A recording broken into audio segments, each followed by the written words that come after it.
Hey guys, welcome back to Black Bear News, where everything is connected. So I just did a live stream on Rockfin, and a few of you made it over there, which was cool.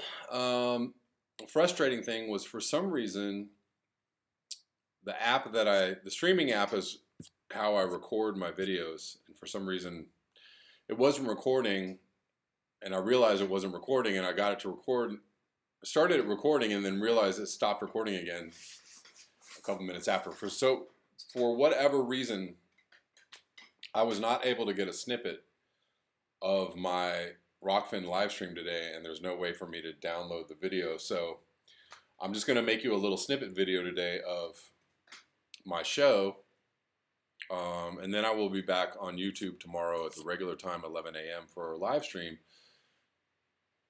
So keep your eyes open for that. Anyways, I'm going to start with this graph. Interesting. Perceptions, attitudes, etc. around climate change compared to coronavirus. Most people think climate change is as serious as coronavirus. I guess that's good. I would have liked for them to include a question, or maybe they did. I don't know. This is just a graph of one question presented to people globally, but I would have liked to have seen the graph for the question: do you think climate change is more serious than coronavirus? Because if you answered that climate change is more serious than coronavirus, well, ding, ding, ding, you win a prize. Way more serious. Coronavirus is serious, no doubt, but climate change, way more serious.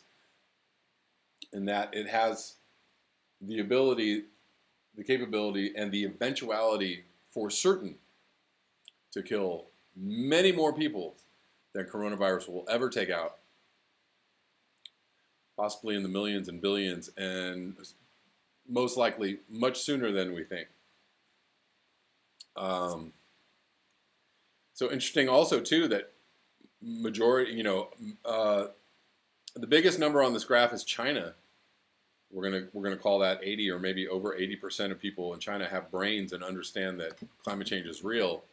Guess who is at the bottom of this graph? U.S. tied with Australia for number of dopes who think that climate change is not real, or the amount of people who are somehow brainwashed by the fossil fuel industry and their somehow infiltration of conspiracy theorists' land, that, somehow this is all a globalist conspiracy theory or globalist conspiracy to get people to believe that the Earth is warming. If you just consider the obvious events that happened over the Earth in the last 5 years, we have the highest temperatures, certainly in the last 10 years of any months or years previous. We have a large amount of Arctic ice melting. We have a large amount of forest fires. It's bewildering to me that this number is true in Australia, after you had the entire continent literally on fire, and the entire continent is also experiencing a drought. But for whatever reason, people just believe this isn't really that bad of a problem. We have an increase of hurricanes, an increase of extreme weather events, extreme heating events, etc., etc.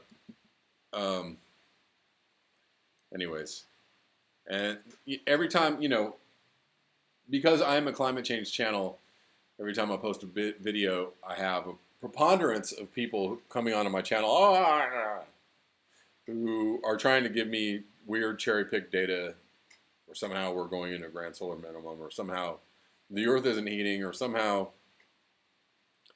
all of this isn't true. But if you just actually walked out your front door and opened your eyes and maybe, pondered the evidence that is extremely clearly obvious that we are experiencing global heating, and that heating is speeding up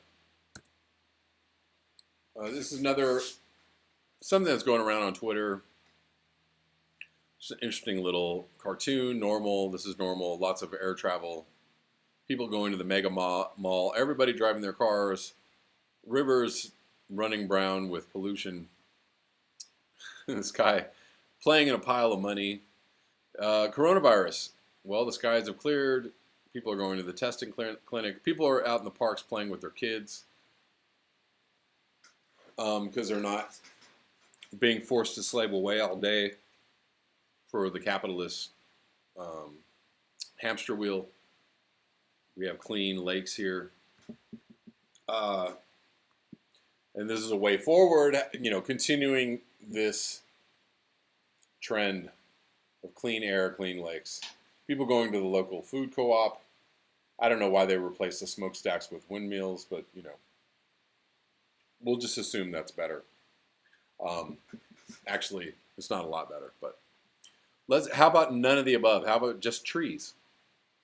Just trees. Why do the windmills have to be here? I don't know. How about just trees? That would be fine too. Let's move on. Somebody was in the comments yesterday trying to tell me that there's some kind of there's a graph going around saying that global, lower atmosphere temperatures are lower. I don't know. Maybe this is just one little data set from somewhere that all the grand solar minimalists, you know who I'm talking about. All these people. Here comes the cooling. Looking at a graph. Well, I'll show you this graph. Actually, it's pretty funny.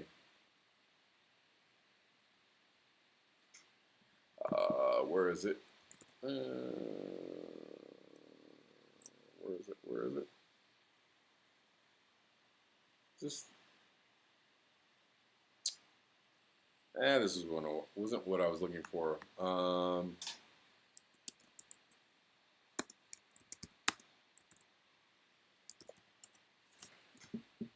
Wasn't what I was looking for, but let's see.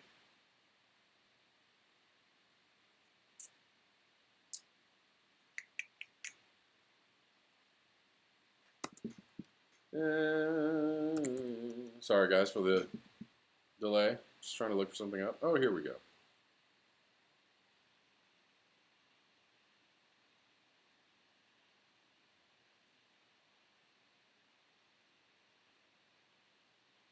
So this graph is something that somebody tried to post up.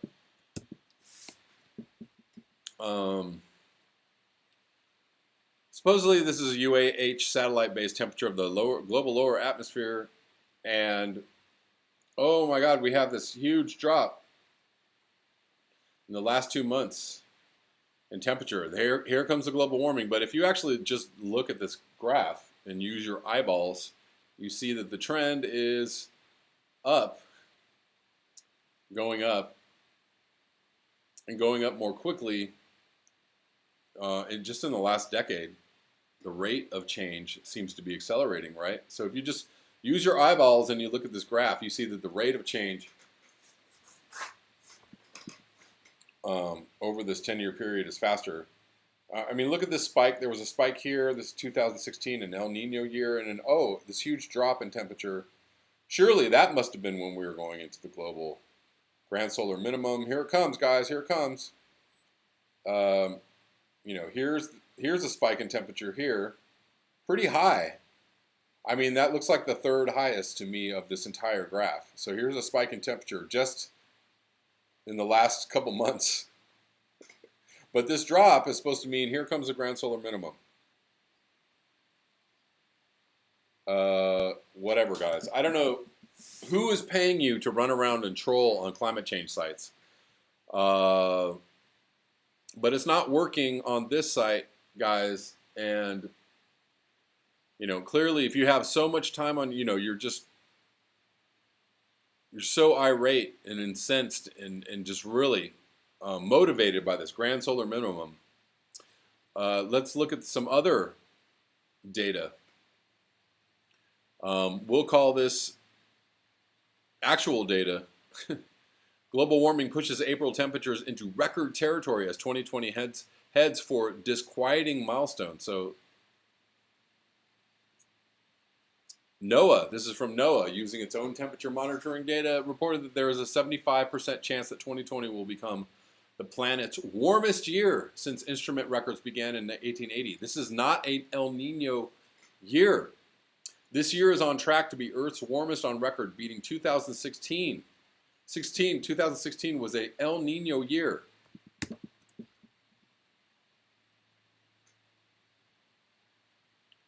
Do you understand what that means? The last anomaly of an El Nino year being the highest year yet, we are on track to break that, meaning the next time we have an El Nino and we have this huge spike in temperatures,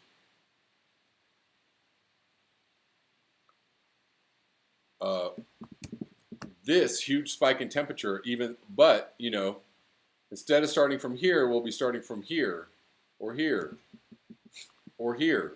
How high is that spike going to go?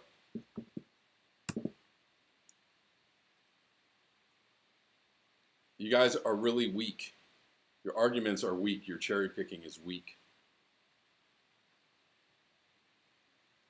And I don't think that you're just not, I think you're intentionally spreading this misinformation. You're being intentionally ignorant in order to misinform other people on purpose, probably because somebody is paying you to do this, which I find unconscionable.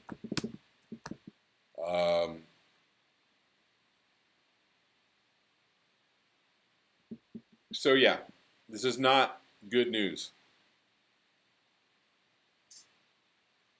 New Copernicus data shows a huge area of crimson red for the month of April, denoting much above average temperatures across northern Asia, especially Siberia. Temperatures were also well above average for the month across northern coastal central Greenland, parts of Antarctica, areas of Alaska, and the Arctic Ocean. Can we see?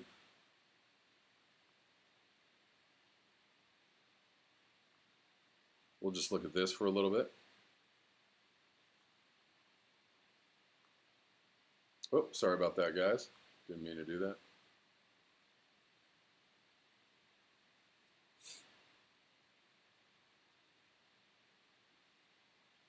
Yep, trying to get, so there you go.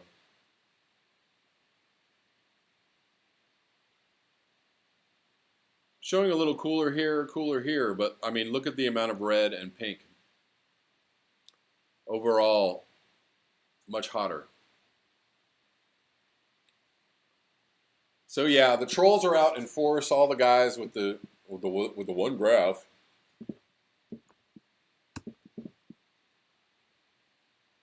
I'm not buying it. I'm not buying it. And nobody else is either. So try again. Let's keep going.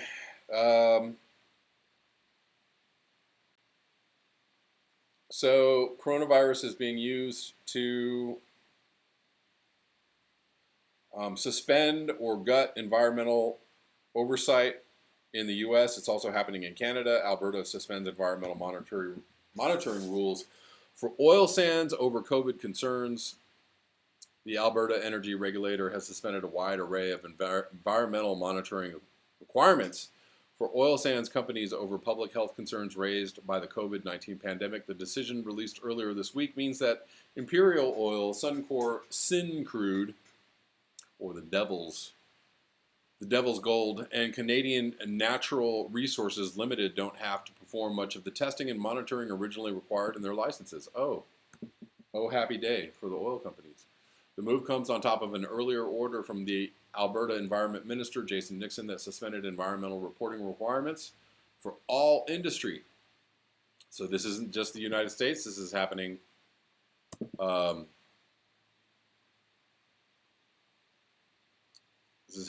in Canada as well. The latest exemptions specifically relieve operators of having to monitor most ground and surface water unless it enters the environment. That's a weird sentence because ground and surface water are in the environment, are they not? Already, almost all wildlife and bird monitoring is suspended. Air quality programs, including the one for the First Nations community of Fort McKay, have been reduced, along with many other conditions of the company's licenses. Testing for leaks of methane, powerful greenhouse gas, has been suspended. Wetlands monitoring and research is gone until further notice. Water that escapes from storm ponds no longer must be tested. Isn't that great?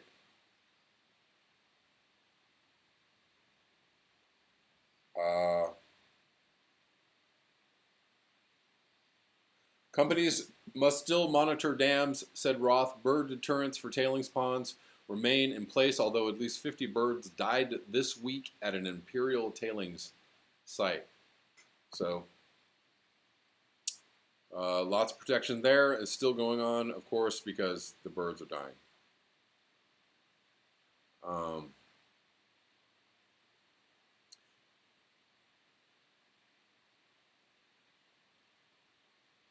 It starts to look more like the pandemic is being used as an opportunity to grant relief that we would never see as acceptable in normal times.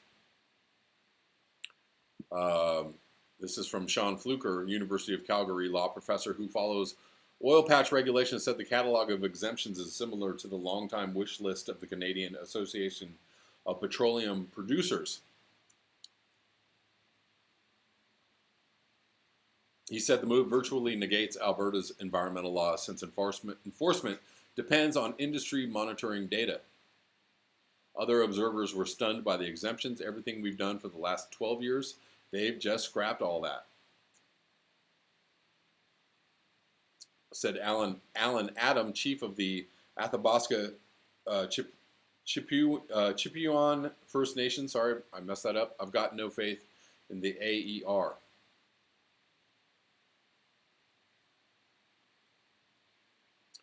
Keith Stewart of Greenpeace Canada likened the move to taking the battery out of your smoke alarm so you can get a good night's sleep. So there you go. Coronavirus being used for all kinds of funny stuff or fun stuff, depending on how you look at it. I think that's about it. We're going to keep it short, guys. Thanks for tuning in. Hey guys, remember to like, share, and subscribe. You can also support the channel at the links below: PayPal, Square, Patreon. Thank you so much.